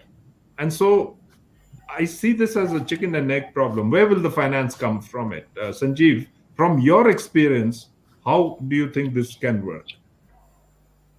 So this chicken and egg condition has to be diffused, and somebody has to take a first step. So instead of saying that let government do it, in Sindhu district we decided in 2004 that let's start. No, so we could able to convince few farmer initially, and told them that we will see to it that you will get 1 lakh rupees per acre per year. So, and we will reverse calculate the price of the bamboo, and we will pay you that much. And when actually people started doing farming, then we found that the species which is grown in Western Ghat don't give you price more than don't give yield more than 5 ton per acre per year. So to give them 1 lakh rupees per acre per year, you need to pay them 20,000 rupees per ton. And then hence we decided that to pay them 20,000 rupees per ton, you need to make a value added product for the niche market initially. And no, the farmer who kept faith on you need to get a reward, and we could able to do that.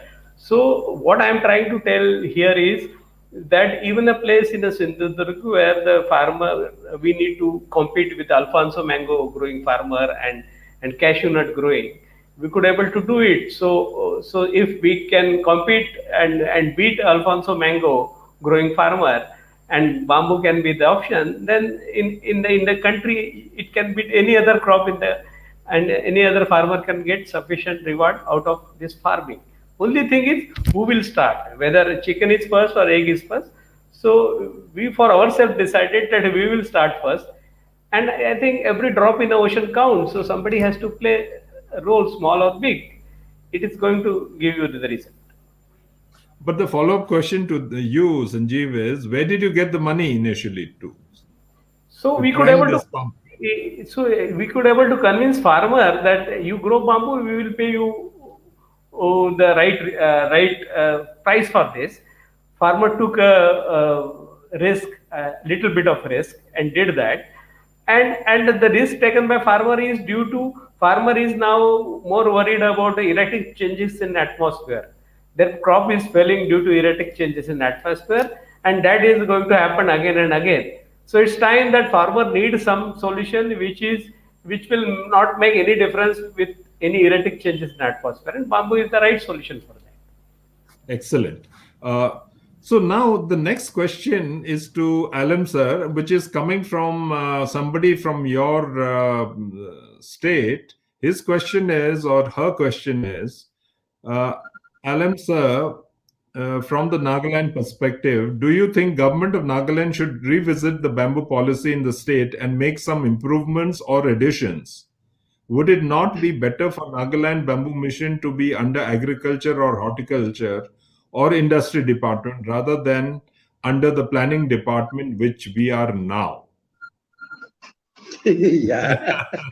Actually, after you had told, I've downloaded all the, I mean, thanks to Golan, I've downloaded the Mizoram, Tripura, Manipur, and Assam policies.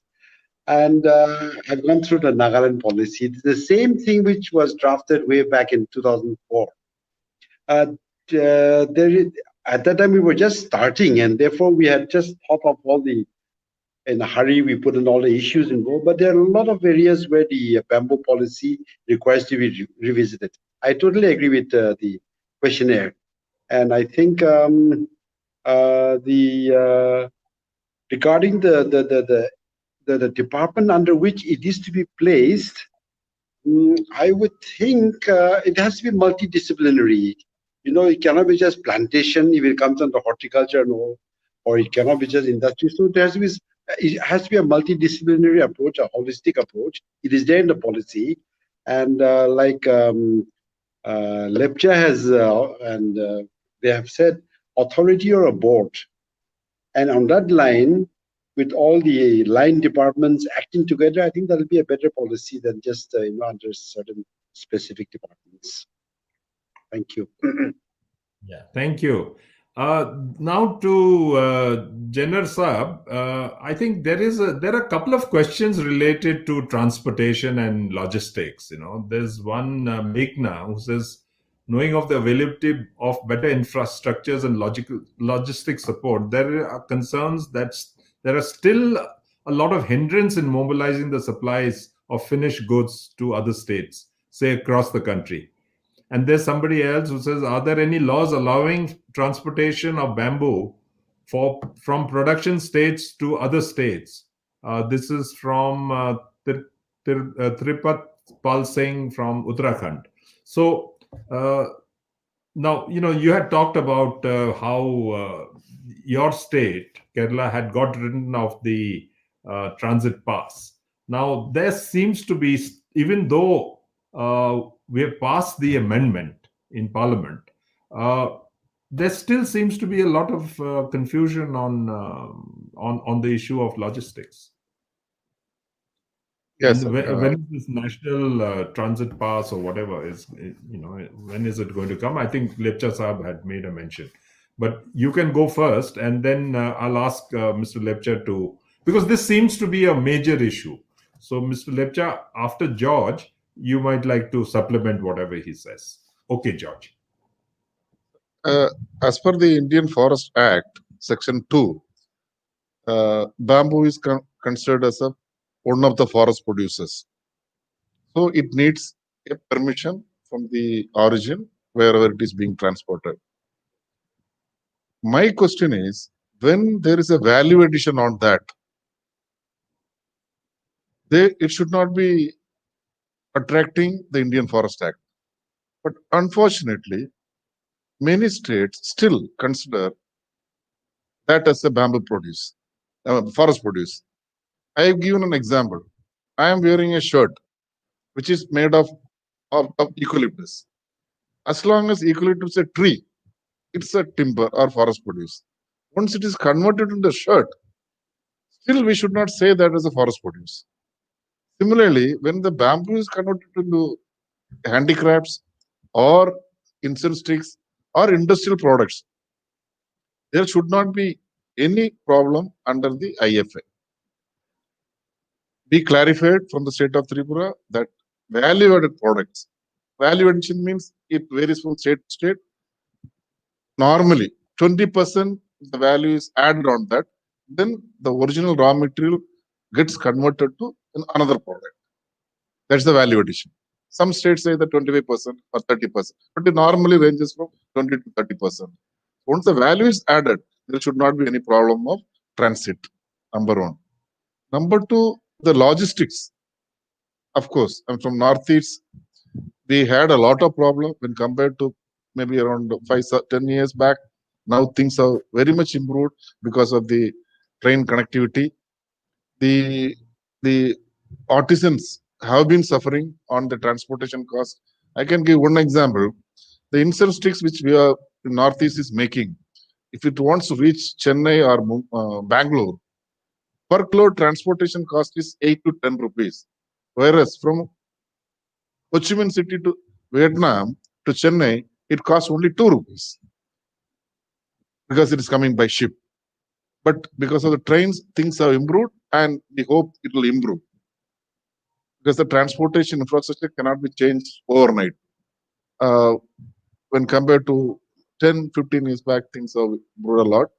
But still, it is a bottleneck. I mean, that is agreed. Okay. Lecture, sir? Regarding the transportation of bamboo from northeast to other part of the country, I have checked with 2-3 bamboo transporter. They says that onus lies on the state government. So what is that, sir? They one bamboo purchaser from Bangalore. I told him, is there any problem or not? He says, so far there is no problem. Transporting bamboo from, he generally take it from Guwahati and borderland area. There is GST system is there. There they have eBay, that Parchi that will be there. So through eBay will be there. So through that, if you show in the check post, there is a no problem. Only problem is that he says the one suggestion is that if the state government, every state government can stick bill on those forest check post or police check post that bamboo is now a grass, is no more timber. Then actually the message from top is not filtered down to the actual frontline staff in most of the cases. So that is one of the suggestion. And number two is that I have already mentioned that national TP system. They have already started piloting in Telangana and Madhya Pradesh. I think by November they will do it throughout India. I think it will ease the most of the problem of this type of transportation of any timber or bamboo in the India. So let's hope. So let's see in the November. Yes, I think that should really take care of this particular issue. But somehow or the other, this issue continues to persist, and I hear it from so many other people as well. But let's hope, Mr. Lepcha, that by December, we see a change in this whole transportation and logistics regime. There's a question for Mr. Jena. What is the status of Bamboo Industrial Park that was planned in Tripura? So the industrial park was one of the first of its kind, was created in Tripura, around 300-acre area. And we have the biggest industrial unit which is creating the bamboo boards and plywoods. Then a couple of industries which are there, which are making the incense sticks.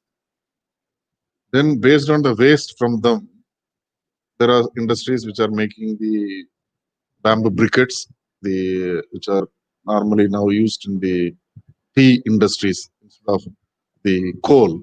They are using the waste. So as lecturer sir said, in China, 1 to 9, I mean from bottom to top, is used in different activities.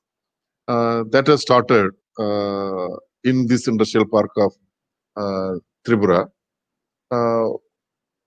Some more investments have to come because government will not be able to put money on manufacturing units. Private people have to join more on this. Still, there are areas available. Basically, a dedicated park for bamboo purpose. It's as a 132 kV substation, gas connection, internal roads, electricity, everything is available. And if any investor is available in this online seminar, they are happy to come, and we will welcome them. Oh, that's very nice. Thank you, Mr. Jaina. Sanjeev, there are two questions. Which one is that it is the states that undertake plantation, promoting cottage and large-scale industries and building ecosystems. The role of national government is to provide funds and some broad guidelines which they are as per their understanding. Please advise whether the onus should be on the states for lack of performance thus far. Would you agree with that? Uh, and then there is a structural question, but let's hear this out.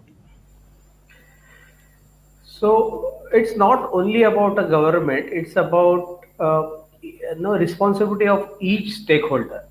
If you see, if you visit a place like a say city like Mumbai and go to any furniture shop or craft shop, you don't see any bamboo product there. So it's about creating a culture where in a day-to-day life people will start using bamboo product. Many people talk about bamboo and say bamboo is one of the most sustainable raw material, most eco-friendly raw material on earth. But if you ask them which bamboo product you use in your house, the answer may be he may say no. So it's time that everybody should play a role. Every drop in the ocean count. Let's take a responsibility. It's not put responsibility only on state government or central government. It's time that government started its job also. Government of Maharashtra is also doing very proactive role, playing proactive role and doing great job in bamboo. And many states are also now coming on the same path. So it's time that we should start playing role. Everybody, every stakeholder should play some role in this.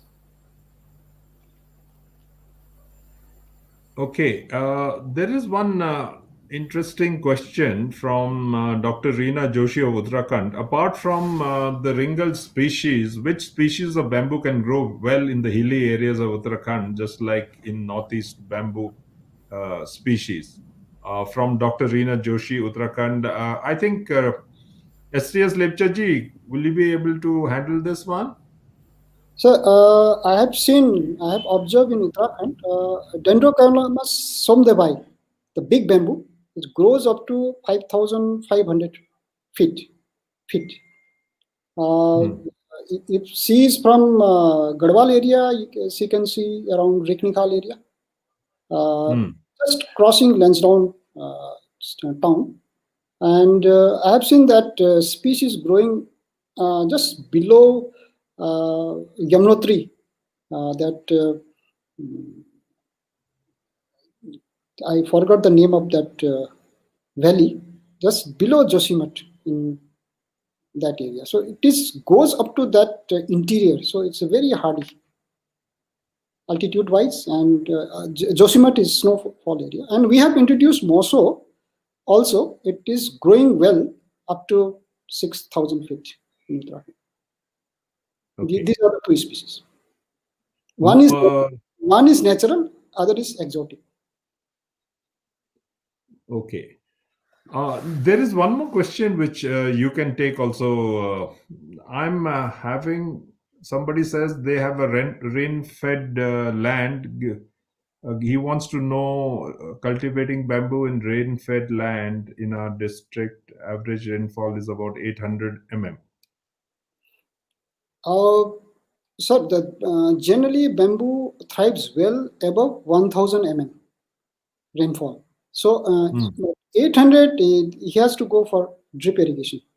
So I suggest him to, if it is from central India or southern India, go for,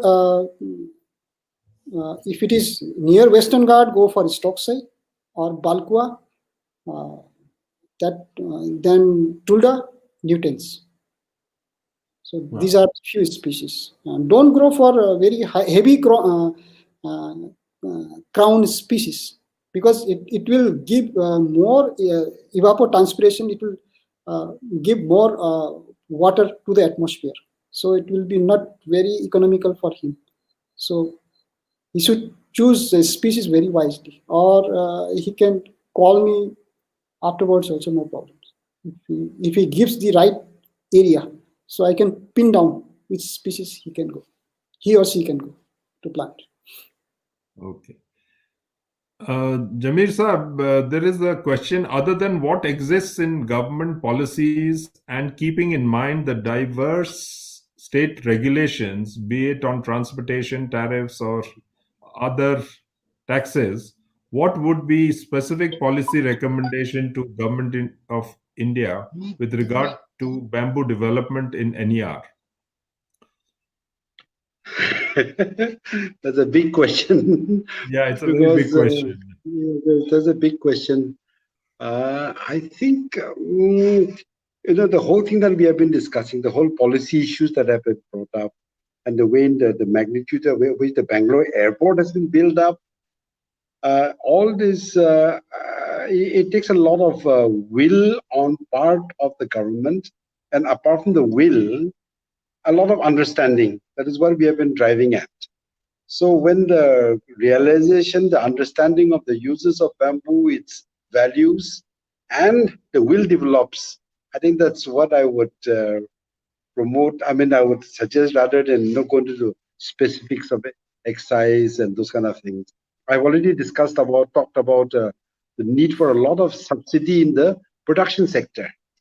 When initially the bamboo commodities, when it is produced, will need a lot of subsidy for enabling it to enter into the market.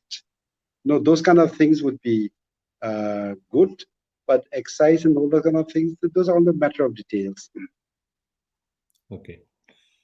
Tamalji, there is a question whether startup or incubation center in Northeast region exists or not. If not, think in this direction. Yeah, okay. So, of course, I think, I'm not very sure whether how many startups, incubation centers are over there or not, because that I do not have immediately a data about it. But, so far as startups are concerned, they are very far and few. And one of the reasons why the startups are not there is that I think the knowledge about what a startup can do in the area of bamboo is very limited.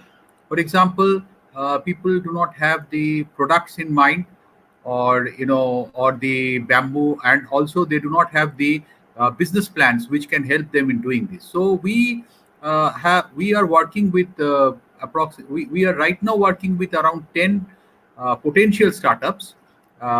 Two we have already grounded in some form. I mean, they are not very strong startups till now. One is in the area of bamboo straw, and that is a very important product. It comes from a very typical bamboo. I do not remember the name, which can be converted into straws, which can replace plastic straws, and also which can be converted into very good decorative area. Another area is in the area of bamboo bottles. So we are still doing a lot of experiments in the area of bamboo bottles and trying to find out how the bottles can be saved from fungus infection, and how we can create an interface with some fine layer of copper so as to take care of that. And then there are scopes in other types of bamboo startups also, like for example bamboo button. So button is a very important, they are used in trillions actually, and therefore, if we can replace plastic buttons with bamboo buttons, then I think it's a very good area. Some experimentations are already going on in the area of in Chhattisgarh. Then, of course, bamboo toothbrush is very well known, but it is still not picked up that amount of hit in the in this area. So that's also another place where we can look. So there are so many other, like, or for example, bamboo bulbs, which we generally use in the during the Diwali or the Christmas times, that can be easily be made from bamboo covers, which is just a very simple weaving technique, the way people make bamboo weaving. So it can, or bamboo coiling, both of these techniques can be used to create these types of things. We are also working on that to come out uh, with a with a plan, with a a business plan.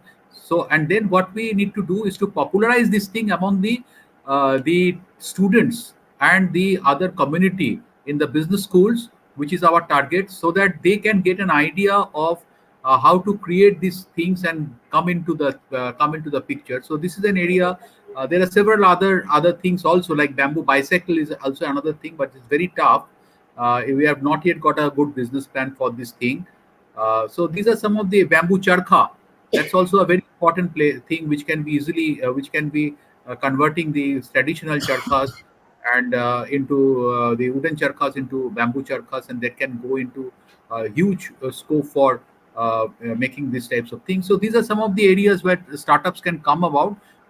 Anybody who is interested in creating a startup, may please contact us. We'll be very happy to help by creating their business plans and giving them trying to give them linkage to the necessary market that is as per part of our project. Okay. Thank you, Tamalji. And I'd like to just thank all the panelists. We have overshot the time, and that's because it was such an engaging discussion that we've had, and the takeaways from this seem to be quite a few. But just to mention a couple, I think we need to pitch for some kind of a bamboo authority or a bamboo board. Bamboo board means Parliament's approval, which means it may take time. But a bamboo authority doesn't is something that can be done as very, very quickly. So this is one major takeaway. We see that there are lots of logistics and other issues related to the movement of bamboo products and maybe just bamboo itself between states. And this is another area that needs more looking into. And I think if by the end of December we can have some kind of a national pass, that would be another area. What was not spoken too much, but I think that is an area of again reform in the GST space and also in the incentive space. There is a lot of potential in processing of bamboo, ensuring standards, and having many more startups. But before that, I think we need to get our act on how we are going to get those species that we will be able to use into the farms of our farmers, so that both the farmers as well as the livelihoods that it will generate downstream will be ensured. So with these words, I thank each and every one who participated in this particular webinar. I'm sure we'll be able to further see the recording later. I'd like to thank all our panelists, Mr. Jamir, Mr. Jenner, STS lecturer, Sanjeev Karpe, and Dr. Tamal Sarkar for a very, very engaging evening. Thank you very much and good evening. Thank you. Thank you, sir. Thank you, sir. Thank you.